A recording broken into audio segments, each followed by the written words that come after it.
Welcome back to Rough Cut Film Review. This is the Harry Potter special part 4, and there's something I've neglected to mention actually, and that is the fact that Mike Newell only directed one Harry Potter film. So he only directed The Goblet of Fire. I've gone on about Mike Newell. From The Order of the Phoenix onwards, David Yates directs all of the rest of the next film, so he actually directed 4 films. So on we go. So we are on the Half-Blood Prince. I think this finds Yates finding its feet a little bit more. I think this is a very accomplished and very confident directing job he does on this film. It's the one where it starts to come away from a fairy tale, and we start to lose the novelty of all the magical stuff, and what's left is a very good story, well told and well played. It's this one again, they ramp up the tragedy again, but beyond that, as a piece of narrative cinema, it's remarkable how far the story has come and how far the characters have come. So as they've gone on, I know everyone always says the characters and the actors develop with the story. It gets darker, it gets more adult with the audience, and that's fantastic, and it's very apparent here, and it's one of the main reasons I think it's so incredibly popular. Now, so there's tragedy in this one, which I've mentioned, but on an entirely unrelated matter to the tragedy, I'm probably the only person that criticises Dumbledore for actually doing a pathetic job. Firstly, at keeping Harry safe, and just generally the students in general. I mean, it's absolutely shocking, the bad stuff that happens to students on his watch, and everything just sort of carries on. Also, in terms of his role of defeating Voldemort, he does a pretty lousy job, to be perfectly honest. He's extremely reactionary. I know that at the end, spoiler alert, there's a bit more information, but quite frankly, he's very reactionary. And, unfortunately, the character of Dumbledore leads to a massive cluster of plot holes. I mean, obviously there are quite a lot of plot holes in Harry Potter. Anything where you've got magic in it, there's going to be loads of plot holes. For example, in Lord of the Rings, why didn't Gandalf just use his magic to get them out of pretty much any situation? So anyway, moving on quickly. So the Deathly Hallows was in 2 parts. A lot of people were sceptical about that, including myself, thinking it was for financial reasons.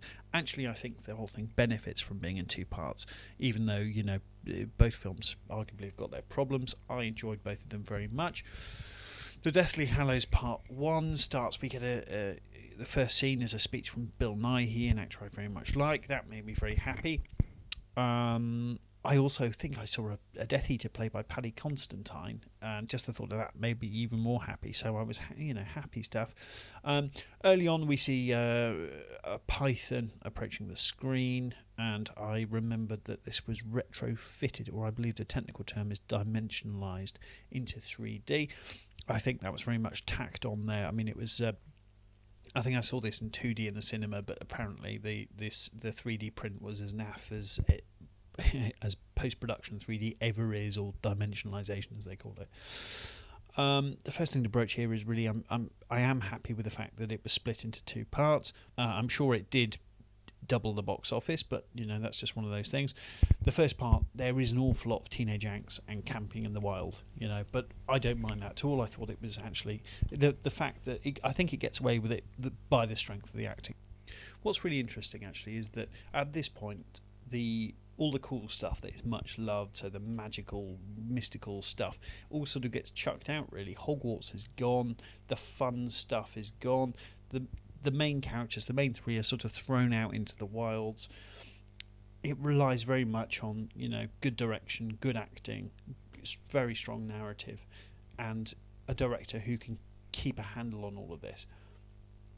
We've got greatly reduced sort of fancy set pieces. Everything looks dirty and grimy and far more realistic than things previously had.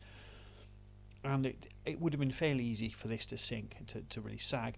We don't have the flying car set pieces to perk everybody up. It's a real departure from what had come before. I appreciate it might not have been to everyone's taste, but it certainly was to mine. And I think it was a very successful move and a very bold move. So there's a lot of camping in the woods, there's a lot of teenage angst, general suffering. By this point, Voldemort is overtly taking over the deeply compromised Ministry of Magic. And the second part of the 2-part final, Deathly Hallows, is very much the climax that everyone was expecting and hoping for. With a giant battle at Hogwarts, it was a great way to end the film franchise, and a great bookend, and it was suitably epic and exciting and all those sorts of things. And I think the impact of that was greatened by the fact that there had been some poodling in the countryside before that. So it was fantastic. Right, I've got to crack on with my summary. What's interesting is actually when I finished my Bond marathon, which was even more grueling than this was to put together, I didn't really feel like I knew the series a lot better than I had done. I knew the franchise a lot better, but I didn't feel particularly emotionally engaged with Bond. I didn't hate Bond by the end of it, but nor did I, find out I thought he was fantastic. However, watching the Harry Potter films, I really warmed to them greatly, and particularly over the films. I think since really the second one with Kenneth Branagh's performance, I really started to emotionally engage with them. One of the big things for me was watching these films. It dispelled a lot of my preconceptions about Harry Potter. I think looking back and seeing all the films, either in the cinema or on DVD or whatever, watching them again, because I've watched them all pretty much back to back, really, it gives me a great sense of continuity, which I didn't have before, and there is a lot of skill that Rowling's demonstrated in weaving this ongoing tale. So, individual stories that make up a greater story, an ongoing story, which is fantastic. By the last Harry Potter film, I have to say I was sad to see it go. I did enjoy it. And I think it got stronger as it went on. I think it really ended on a high. By that point, I think from a narrative point of view, the acting, the cinematography, Harry Potter really had never been better. Probably my individual favourite film component is The Prisoner of Azkaban, because I thought it was such a great palliative after the first couple. But sometimes it's best to finish. I mean, it's really crucial that this finished on a high point and left everybody satisfied, and I certainly think it did that. And actually, after seeing 20-odd James Bond films, 8 Harry Potter films seemed like a mini-series in comparison. To me, the essence of Harry Potter and what makes it interesting and so successful is the 3 central characters, Ron, Hermione and Harry. They are the core of what's happening, and they've been surrounded by an absolutely fantastic cast of first-rate actors who do a brilliant job. So what have I actually learned from the Harry Potter films?